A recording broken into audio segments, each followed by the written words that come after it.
Good afternoon. Thank you for coming. I know it's not every day that you're invited to a wake for a living tree, but I'm not really sure why that is.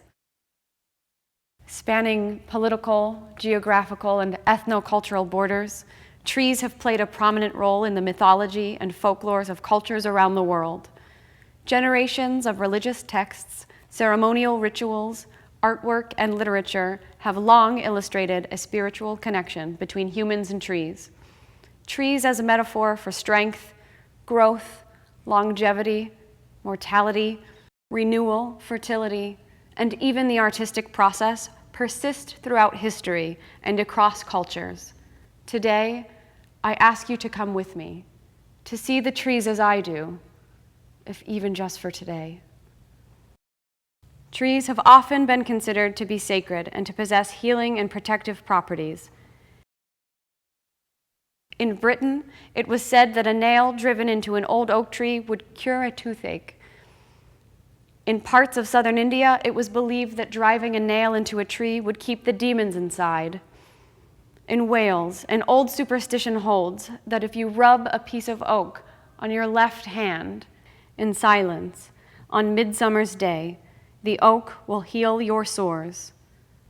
Still other cultures place their hands on the bark of the tree as a form of communication. Druids, which translate to knowing the oak tree, were members of the learned class of ancient Celts who would gather for religious rituals in forest clearings. They believed that oak trees were sacred, and thus many Druidic rituals relied heavily on oak leaves or mistletoe. Mistletoe, which is a parasite, was considered a gift from God. It has been said that mistletoe's white berries represented the seeds of the green man, while the red berries represented the lifeblood of the goddess. The green man himself is a symbol which has existed for thousands of years in countless iterations, often representing the vitality of nature and male sexuality. Together, the white and red berries and their spiritual associations served as a representation of the continuation of the circle of life. Many of these ancient rituals and ceremonies have a lasting influence over contemporary rituals, superstitions, and ceremonies. After all, don't we still kiss when we meet under the mistletoe?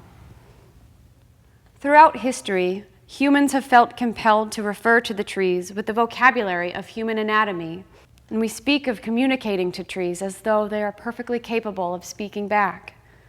We tend to think of trees as emotional or moral beings. They are our confidants and our companions.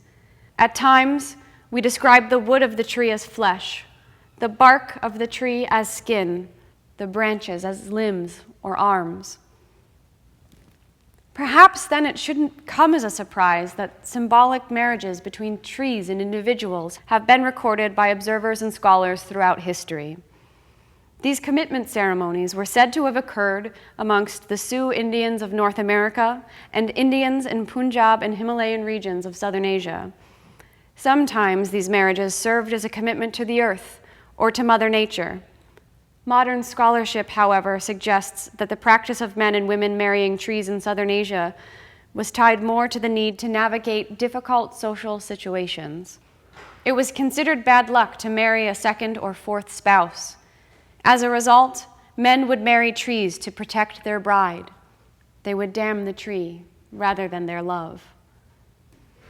I must admit, I'm a mere enthusiast, a lover, but a layman. Many who have come before me have written more deeply and spoken more intimately about the importance and majesty of trees than I could ever dare. The work of naturalist John Burroughs, Sierra Club founder and conservationist John Muir, president and environmental activist Theodore Roosevelt, and authors and forestry educators Daisy Priscilla Edgerton and Margaret March Mount have been formative in our contemporary understanding of the rights of the trees and of the land. These leaders have ushered forth both literary and policy investigations into the tree's place in the forest's place in the world, and the human's place among all of it. Though at times these individuals were in disagreement about how best to protect the earth and the resources we inherited, they were truly dedicated to the land. We owe Burroughs, Muir, Roosevelt, Edgerton, and Marchmount our gratitude for leading the movement on preservation and conservation, cautioning the government about the dangerous effects of westward expansion and increased tourism on the land, advocating for the protection of trees against the resulting deleterious effects of industrialization, and helping to build and expand our national park system. And so it is, for many of us, across geographical, political, and cultural borders. The trees are our kindred spirits. Trees call to us as children, offering us a place to escape or to conquer. Later, trees are often the backdrop for romance and first love stories. We picnic and kiss feverishly under them. Some of us even carve our initials or our names in hearts, saying love, number 4 ever. As adults, we get married near them. We plant trees for their fruit, for their shade, their privacy, or their ambiance. We fight to protect them so that we may share them with our children and our children's children.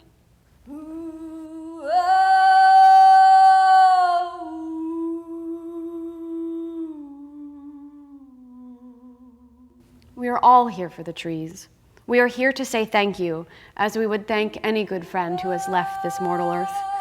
Only, we are not here to say goodbye to the trees that have gone. After all, they've not gone. We buy them in our daily lives as pieces of paper, coffee cups, rulers, charcoal, tables, cooking utensils, newspapers, books. They bring us joy, reincarnated as musical instruments and homes. We have already missed our chance to say goodbye to these trees.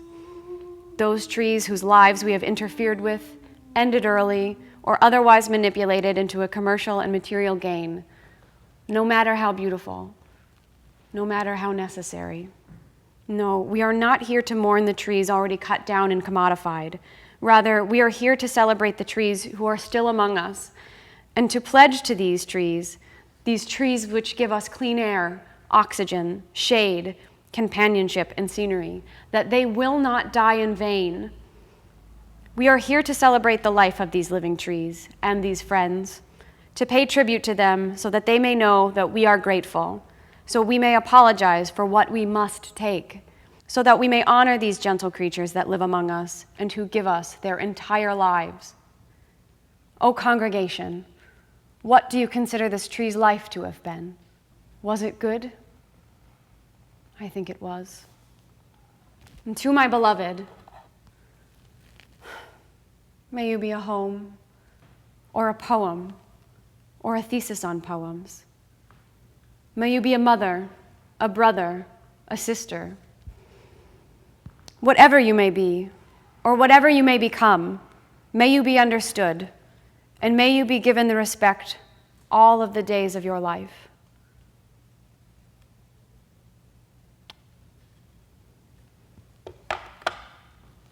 Thank you.